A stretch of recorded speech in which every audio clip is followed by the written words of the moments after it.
and welcome to Fuji, Japan for more coverage of the 2015 Audi R8 LMS Cup. It's penultimate race weekend of the season and the battle for the championship is reaching boiling point. Later in the program, we'll speak to Chinese star Frankie Chen to find out how he plans to win his first Cup title. This weekend, the Cup drivers are racing in conjunction with the World Endurance Championship, so also take a look at the difference between sprint and endurance racing.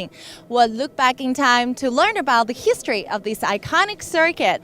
And of course, we'll have extended highlights of all the weekend's races. First though, let's check out some sights and sounds from here in Japan.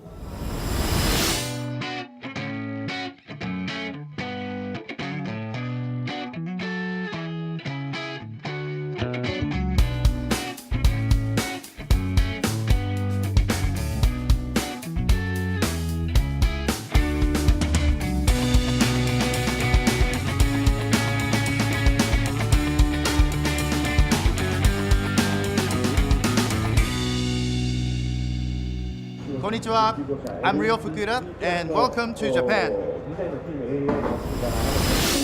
With just 4 races left on the calendar for the 2015 Audi R8 LMS Cup, the title race is shaping up to the most competitive in series history. Let's check out the main contenders fighting for points here in Fuji. Heading into the penultimate weekend of the 2015 season, the top 6 drivers are separated by just 27 points. Defending champion Alex Yeong tops the drivers' classification leaderboard with 101 points, thanks to his victory in round 8 at Sepang last month. Yeong is one of 7 different drivers who have stood on top of the podium so far this season, and despite having clinched the most number of race wins, the Malaysian lies just 4 points ahead of his closest challenger, Chinese motorsport star Frankie Chen. After podium finishes and victory during the Cup's first ever triple header in Taiwan, Chen continued his charge up the leaderboard with 5th and 2nd place finishes in Sepang and is keen to challenge for the top spot. Series newcomers Thomas Fjordbach and Aditya Patel are tied for 3rd on 90 points. Fjordbach's highlight was a win in round 7 in sweltering conditions in Taiwan, and while Patel is the only driver in the top 6 yet to take an outright victory, the Cup's first Indian driver has shown consistency this season that has put him into strong championship contention. Hong Kong's Marchi Lee rounds out the top 5, with the 2012 champion having scored his first victory of the year last month in Malaysia, while female Swiss GT specialist and fellow round winner Rahel Frey is currently 6th overall. Meanwhile, Korean driver KOU finished 2nd in his home race and is on the hunt for another strong weekend, while Japan's Ryo Fukuda is back for his 2nd Cup start this year, and the former F1 test driver will be eager to take advantage of the home support. It's all shaping up for another epic weekend of racing for the popular one-make category as the drivers resume a championship challenge which is certain to go right down to the wire at the season finale in Shanghai. Few can take as much credit for the development of Chinese motorsports as Frankie Chen, who's been racing around the world for more than a decade, from karting to Formula cars and now in GT racing. Frankie has done it all. Now in his 3rd season with the Cup, he's in the form of his life and is closing in on his maiden Cup title. I started motor racing at age 11 and starting first experience is in the go-kart. At age 11, 12, I was also like a semi-professional swimmer. Then somehow I decided to go with a full attack on the racing. I won more or less everything in China and then decided to go at age 17 to go to England. I still remember that finishing the 3rd in the British Formula Renault Championship, which at that time was one of the most competitive junior categories in the entire world. It's very difficult to make this big step from China to Europe. And I was rewarded as most promising young drivers by the British Motorsport Federation. I think that is probably the highlight of my career so far. Also the first Chinese driver in the DTM, first driver on the podium in Le Mans, and first driver in Nürburgring, also on the podium. Being a teammate with Frankie in the 24 hours of Nürburgring, it's my pleasure because among the team, he's the most experienced on this track. Frankie more or less acts like a role model for me. He got a lot more experience on both the GT car and even single-seaters. Frankie is a great ambassador, not only for Audi, but for the whole Chinese motorsport culture. I'm definitely more focused now Well, you know, I was not even in the top 3 in the last 2 years, and now I'm in the championship fight. It definitely brings more pressure. I mean, myself have been motor racing more than almost 20 years now. So this kind of excitement I'm able to control now.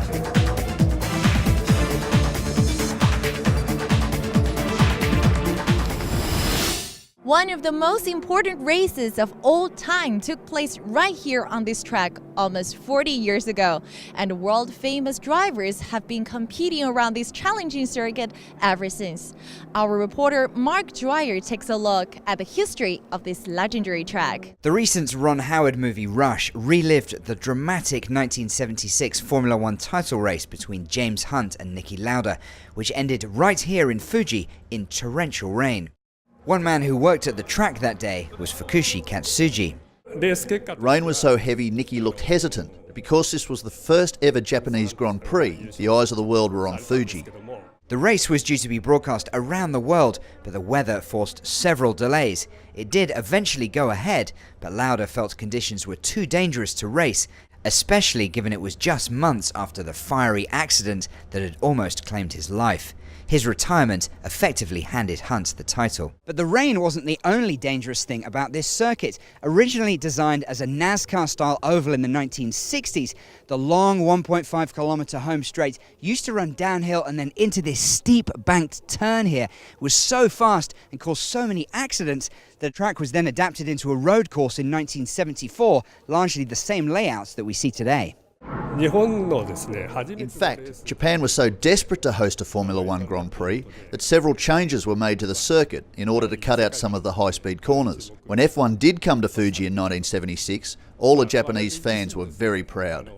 Formula One hasn't raced here since 2008 when the Japanese Grand Prix returned to Suzuka, but it still hosts a number of high-profile events and holds a special place in the hearts of many. There is no question that Fuji is a very special racetrack, and it's one of the racetracks that is known all over the world, because being that close to this Mount Fuji and having a very special layout on the racetrack. You can't compare this racetrack to any other all over the world. The history of the track certainly makes racing here that much more special for fans and drivers alike. Let's check out who comes out on top in the first race of the weekend.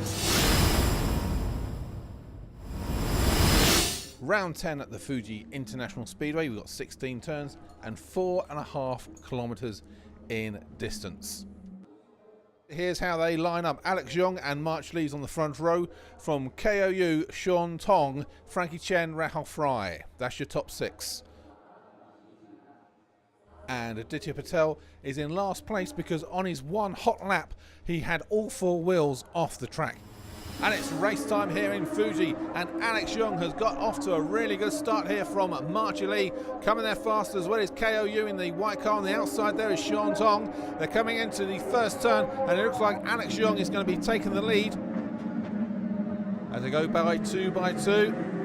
Alex Yeong is dictating the pace of this race at the moment as they go into turns 3 and 4.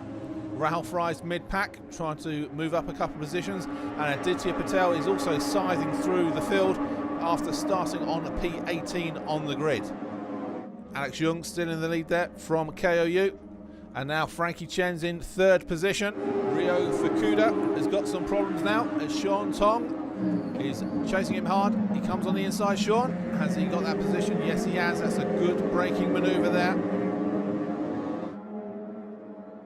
Now, Alex Owls tries to dive in. Oh, there's been contact there and spins Stefan Montesi. Stefan Montesi was going well here, and he's dropped a couple of places. And still, Ryo Fukuda is having that battle with Sean Tong. Now, Fjordbach, what's he going to do here with Sean Tong? Down inside is Marchi Lee. Can he get past Ryo Fukuda? He's got that momentum, he's got the inside line. Coming through turn 2, is he going to make it stick? Rio's not giving an inch here.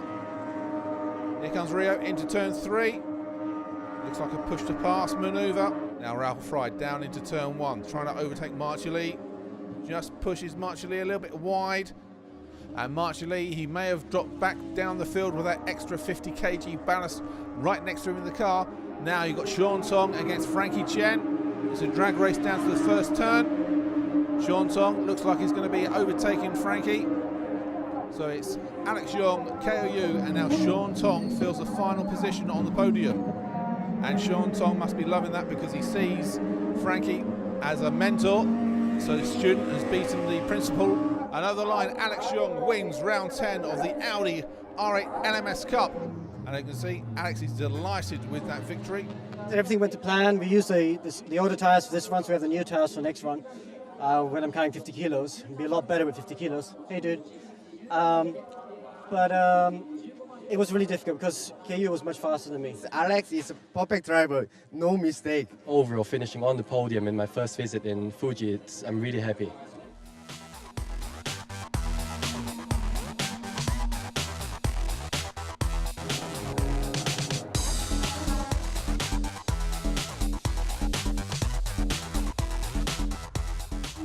In the amateur division, former AM Cup champion Alex Au wins round 10 from Johnson Huang and Kevin Chen here at Fuji. So here are the results then for round 10. Alex Young wins from the South Korean KOU. Sean Tong had a very good race in P3, followed by Frankie Chen and Thomas Fjorbach. Andrew Kim couldn't finish the race, so he retired early, and Daniel Bilski had the wooden spoon in P17.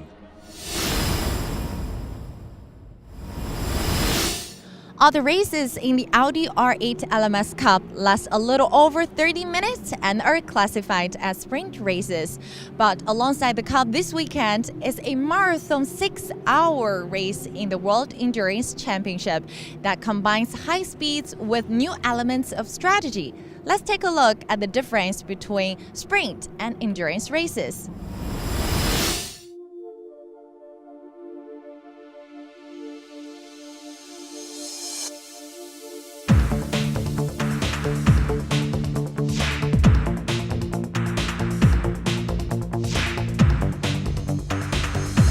The major differences between a sprint race and an endurance race is purely trying to extract the most out of the car and drive for as short a time as possible as the sprint races. I would actually say there's more pressure in endurance racing because in a sprint race, when you're an individual, if you make a mistake, it punishes yourself. Whereas the worst feeling in the world is that you've let your teammates down. When you get into endurance racing, it's more about trying to plan and the strategy that the team can employ to make sure you limit the time in the pits. The sprint race driver is always with his own car. He can dedicate it 100% to his demands, to his ideas, how he understands a car, that it must be perfect for him to race. In endurance racing, for especially in WEC, you have 3 drivers that have to share this car. And it will not be possible to have it 100% for all the 3 drivers. But the good endurance driver is able to bring all his ideas together with the 2 drivers and create a great compromise that at the end gives all the 3 the chance to use the car at its maximum. With a longer race, you've got much more opportunity to play with different strategies throughout for example, the 6 hours here in Fuji or the 24 hours in Le Mans. So the main difference between sprint endurance racing really is the mindset that you approach it. Not to mention, I think part of it is as well as the teamwork aspect. When it comes to sprint racing, it's really a dogfight. You get sent out of the pit lane and you're fighting for the tenths of a second against other competitors. It's brutal and it's very knife-edged. When you have longer racing, fighting for the tenths doesn't matter as much as you can make up huge differences in pit stops as well. For example, if you don't need to stop for brake pads or you don't need to stop for a disc change, you would actually use different compounds to ensure that the car actually lasted that little bit longer, or indeed the whole distance without having to change anything. And again, with the tyres, you try and double or treble stint them so you can save 20 seconds on a tyre change. So you're not maybe going flat out 100%, maybe you're driving at 95%, 90%. But then when it comes to pit stops and the whole team spirit of it, it becomes a lot tougher on the entire organization. The whole machine of the team has to run very, very well. The biggest difference for 24 hours racing, it's for sure the night stints, which is fairly new for me because This year I did my first 24-hour race in Nürburgring, and I had the first experience for night sim. The biggest difference, I think, it's our mental preparation and also the visibility, because I'm used to daylight, and when you get into the night sim, everything seems a lot quicker. Some of the racing which takes place, you start the race in the dry, and halfway through it starts raining. You have to be so adaptable, and your team has to be quick. And you feel a certain responsibility to make sure you bring the car home, not only in a good position, but also safely and in one piece.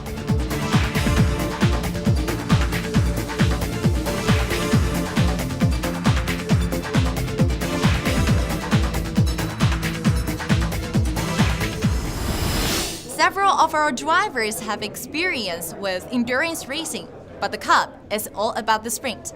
Let's go and check out who comes out on top in round 11. Alex Aru claimed a historic first pole position for an amateur class driver after using his push-to-pass power boost strategically, whilst his rivals were caught up using theirs to defend track position. March Lee completes the first row, and Stefan Montesi and Aditya Patel are on row 2. Andrew Kim, sadly the mechanics could not get his car repaired in time, so he misses round 11. So here we are, Alex Aru is on the right hand side of the grid, March Lee is on the left.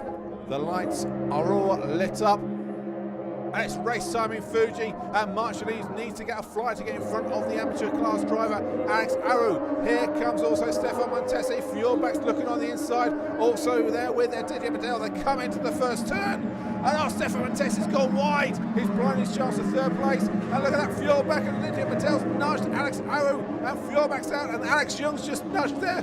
KOU, there's carnage on the first turn here at the Fuji Speedway. Now March Lee, he goes into the 180 here, and look at that, we got double trouble there. That's Johnson Huang and also Vincent Florendo have span at the same time. Let's hope they can keep it together and allow the race to continue here. It looks like they may need the safety car to come out as they've stopped on the track. Rahul Fry there, she's pushing hard. They're just trying to settle themselves down. March Lee, there's a yellow flag, and that's due to the collision between Johnson Huang and Vincent Floriendo, and the safety cars come out to guide the cars around this 4.5 kilometre track. So let's take a look at the start again. Now in P3, Montesi just overdid it there. He went wide, but watch out for the number 2 in second place there, Alex Aru in the yellow and blue. He just got nudged by Aditya Patel. The black car, Fjordback, goes off the track, and also right behind them as well, you can see Alex Young there just has a nudge there with KOU and forces KOU off. So the lights go green and we are underway again, and March Lee uses his pushes to pass now. Aditya Patel is under attack. Can Frankie Chen get past Aditya Patel? And the sparks are really flying here at Fuji. Just look at that from his undercarriage there. That's Aditya Patel sparking all the way down the home straight. But March Lee has the lead going into turn 1. Frankie goes wide. Rahul Fry trying to get P3 there from Aditya Patel. Rahul Fry now tries to come through at turn 3. She gets P3. Aditya Patel has some problems with that car. Now Frankie Chen's pressurising March Lee. Coming down into turn 1 here. Rahul Fry is also looking to see if these two make a mistake she can capitalise. March Lee's got it in control. He's driving nice and smoothly. 25 points is looking good for the guy from Hong Kong. And you're now riding with Alex Young. He is coming into the pits, and this is probably because of the little collision he had in the early part of this race. And this is going to throw the whole series wide open as he gets null point here, and now it's game on for the series.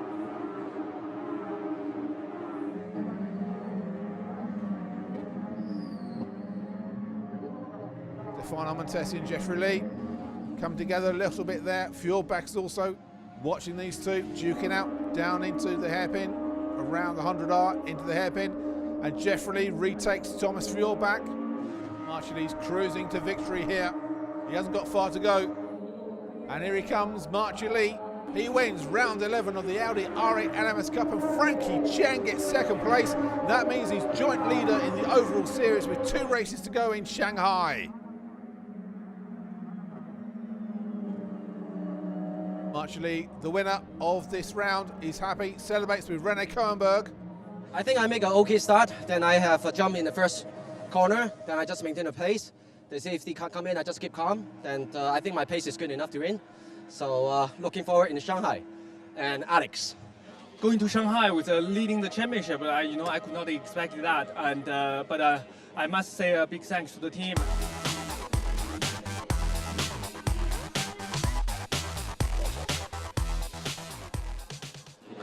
And Alex Awu wins round 11 of the amateur division of the Audi R8 LMS Cup. He's happy. He's bagged 50 points over the weekend here at the Fuji International Speedway.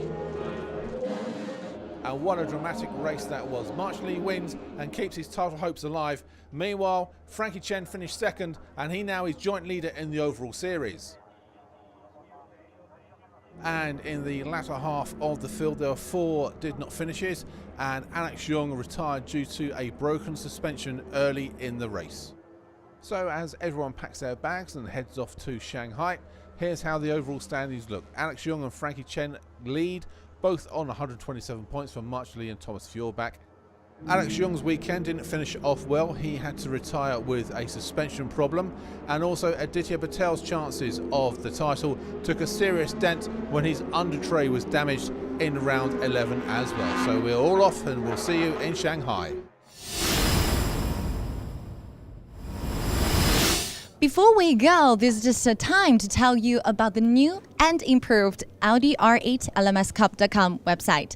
You can get up to date with all the latest news. Plus, there is now a buzz ranking for all the drivers, showing all their activities and mentions across a wide range of social media. So, check it out.